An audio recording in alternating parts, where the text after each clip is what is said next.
M. Boyi Marc de l'Observatoire démocratique en Côte d'Ivoire a écrit ceci. C'est gâté en Afrique du Sud. Ils tuent leurs propres frères africains. Je lance un appel à chacun son Sud-Africain en Côte d'Ivoire. Ça, ce sont des postes inacceptables. Déclaration du procureur de la République d'Abidjan. Le procureur de la République a eu ce jour une séance de travail avec les administrateurs de forum Facebook. Au cours de cette rencontre, qui fait suite à celle du même genre tenue le 27 mars 2018, en vue de sensibiliser à une saine utilisation des réseaux sociaux, le procureur de la République a constaté avec regret la persistance de dérives et autres infractions à la loi pénale.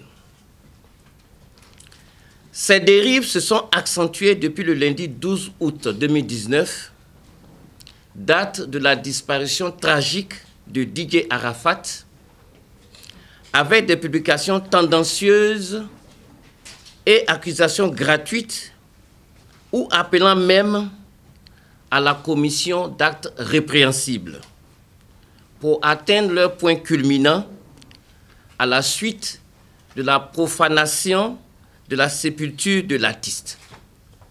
En effet, cet acte abominable a donné lieu à la circulation sur les réseaux sociaux de vidéos ou d'images au contenu violent ou portant atteinte à la dignité des morts, qui s'ajoutaient aux appels à la haine tribale ou ethnique, à la xénophobie, ainsi qu'aux nombreux outrages aux autorités constatés au quotidien.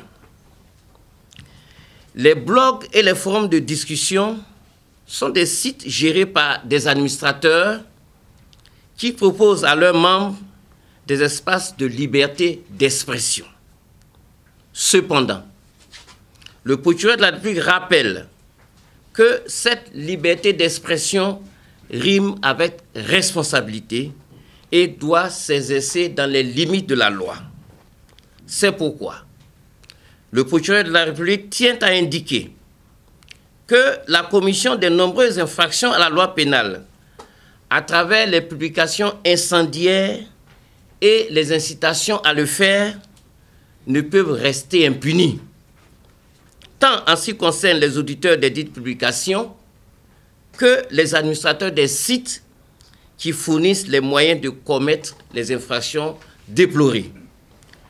Aussi était-il important que le parquet, après la phase de sensibilisation, de rencontrer des administrateurs de forums afin de leur passer le message de fermeté extrême avec laquelle ces infractions seront désormais réprimées afin de rendre Internet juridiquement viable.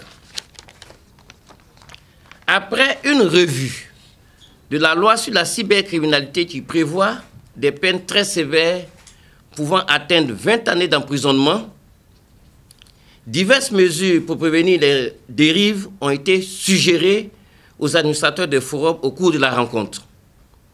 Elles s'articulent autour de l'identification complète des membres, la traque et la radiation des cyberdélinquants, la dénonciation aux autorités de poursuite, l'élaboration d'une charte d'utilisation à faire signer et respectée par les membres, et enfin, la désignation de modérateurs chargés de surveiller le contenu des messages et de supprimer ou d'interdire les messages non conformes à la charte et à la loi.